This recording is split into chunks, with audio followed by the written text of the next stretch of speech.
Hello everyone, welcome to our channel. Andhra Pradesh, Telangana అలానే కేంద్ర ప్రభుత్వ ఉద్యోగాలకు అప్లై చేసుకోవడానికి చివరి తేదీల గురించి చూద్దామండి. సో చాలా రకాల జాబ్స్ పడ్డాయి. మరి ఈ నెలలో అనగా జనవరిలో అప్లై చేసుకోవడానికి ఉన్న అవకాశం ఉన్నటువంటి జాబ్స్ ఏవి ఉన్నాయి, గవర్నమెంట్ ఉద్యోగాలు. మరి మీరు అప్లై చేసుకున్నారా? అప్లై చేసుకున్నట్టయితే ఈ చివరి తేదీలు గమనించి వాటిని అప్లై చేసుకోండి. అవేంటో అనేది, ఆ జాబ్స్ ఏంటనేది మనం ఇప్పుడు చూద్దాం. ఇంకా ఇప్పటివరకు మన ఛానల్లో ఉన్నటువంటి వీడియోస్ని చూస్తూ మన ఛానల్ని సబ్స్క్రైబ్ చేసుకుని వారు సబ్స్క్రైబ్ చేసుకొని వీడియోని లైక్ చేయండి. సో ఇవన్నీ కూడా గవర్నమెంట్ ఉద్యోగాలకు సంబంధించినటువంటి డేట్స్ అండి. సో యూపీఎస్సి స్పెషలిస్ట్ గ్రేడ్ 3 అండి, 78 పోస్టులు. సో జనవరి 11th లాస్ట్ డేటు. అలానే సిఎస్ఐఆర్లో 444 పోస్టులు పడ్డాయి. సో దీనికి జనవరి 12 చివరి తేదీ.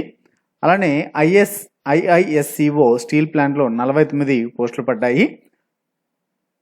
వాటికి అప్లై చేసుకోవడానికి జనవరి 18 చివరి తేదీ.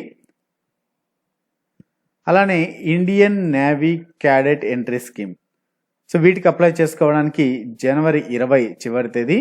అలానే ఎన్హెచ్పిసిలో 98 పోస్టులు పడ్డాయి. వీటికి అప్లై చేసుకోవడానికి జనవరి 22వ తేదీ లోపల అప్లై చేసుకోవాలి. అలానే 274 పోస్టులు పడ్డాయి నేషనల్ ఇన్సూరెన్స్ కంపెనీలో, ఎన్ఐసిలో. మరి ఈ నేషనల్ ఇన్సూరెన్స్ కంపెనీ జాబ్స్కి అప్లై చేసుకోవడానికి జనవరి 22 చివరి తేదీ. అలానే యుఐఐసిఎల్, ఇది కూడా ఇన్సూరెన్స్ కంపెనీనండి, public sector insurance company. So ఇందులో 250 పోస్టులు పడ్డాయి. వీటికి అప్లై చేసుకోవడానికి చివరి తేదీ జనవరి 23. అలానే బిఎస్ఎఫ్లో అత్యధికంగా 2140 పోస్టులు పడ్డాయి. వీటికి అప్లై చేసుకోవడానికి చివరి తేదీ జనవరి 27. అదేవిధంగా ఐసిఎస్ఎస్ఆర్లో ఉన్నటువంటి 35 పోస్టుల భర్తీకి అప్లై చేసుకోవడానికి చివరి తేదీ ఫిబ్రవరి 5. వీటన్నిటికీ కూడా అప్లికేషన్స్ అయితే స్టార్ట్ అయ్యాయండి. అప్లికేషన్స్ ప్రజెంట్ రన్ అవుతున్నాయి. మరి ఇప్పటివరకు ఈ జాబ్స్కి ఎవరైతే అప్లై చేసుకోలేదో ఎలిజిబిలిటీ ఉన్నటువంటి వాళ్ళందరూ కూడా అప్లై చేసుకోవచ్చు. మరి ఆ జాబ్స్కి సంబంధించినటువంటి డీటెయిల్స్ వాటి యొక్క అఫిషియల్ వెబ్సైట్లోకి వెళ్ళి మీరు చెక్ చేసుకోవచ్చు. ఏమైనా మీకు చెక్ చేసుకోవడంలో ఇబ్బందులు ఎదురైతే కింద కామెంట్స్ ద్వారా తెలియజేయచ్చండి. ఆ అఫిషియల్ వెబ్సైట్ ఏదనేది కూడా మీకు కామెంట్స్లో మెన్షన్ చేయడం జరుగుతుంది.